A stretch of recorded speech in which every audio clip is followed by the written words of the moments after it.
Today is the first alert weather day. We continue to track showers and thunderstorms that have redeveloped this afternoon, and we may have more on the way through the rest of this evening and early tonight.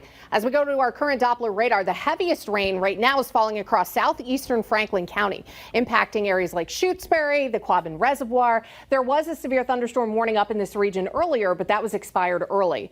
Now there's currently a nice little thunderstorm over Shutesbury moving toward New Salem. This one doesn't look too intense right now, but it is impacting Route 202 with some pretty intense rainfall. And then the southeastern corner of Hamden County, right over Holland, you have some pretty intense rain too, going over the border into Connecticut and into Worcester County with some occasional lightning strikes. Everyone else back across the valley is just dealing with a decent soaking rainfall right now that's going to be tapering off from west to east as this batch of showers and storms continues to move away. However, our cold front is pretty much right back here through Pittsfield. So another round of developing or redeveloping showers and thunderstorms are possible as we go through the next couple of hours. As you can see here, they start kind of blossoming back up through 6, 7, 8 p.m.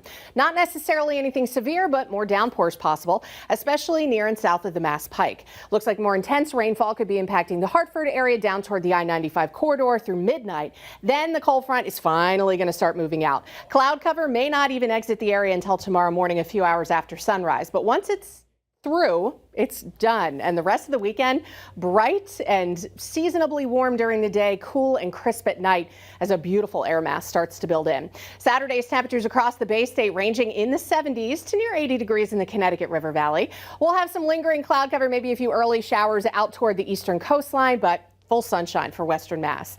Then on Sunday, sunny. It's going to be a cool start with some 40s in the early morning, but a fast warm up. Highs again close to 80 in the valley, mid 70s in the Berkshires and Worcester Hills, and then you're closer to 70 degrees out toward the eastern coast due to a sea breeze.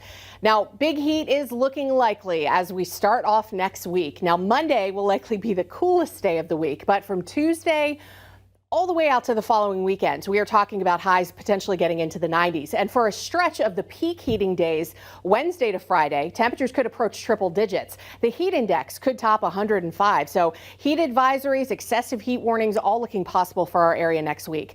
A big dome of high pressure ridge is going to be really getting intense and building into the eastern U.S., allowing for tremendous heat for millions of people. And it's going to be making a lot of headlines. I'm sure next week you're going to be really sick about hearing about it because we're going to be talking a lot about it. Average high is 80 for Springfield. Monday, we're back up to 86. Tuesday, we jump to the mid 90s. Same for Wednesday. Upper 90s to 100 degrees possible Thursday and potentially even Friday. But the heat index could become even more extreme when we start factoring in the higher humidity. Potential for the heat index to top triple digits if the temperature does or if it doesn't. So it's going to feel like 100 degrees either way. Then we may start seeing things ease up a little bit by Friday and the weekend just because more shower and thunderstorm activity starts coming into play. If you're wondering, the hottest temperature ever recorded at Westover was 102 degrees. It's also the hottest temperature ever recorded in June, and that was in 1952. Now, for the last time we hit triple digits at Westover, that was July 22nd back in 2011. So it has been quite some time since we hit triple digits. No guarantee, but it's certainly possible. It's also going to be almost rain-free until the end of next week and next weekend. Then showers and storms are back in the forecast. Chris and Abby? Janna,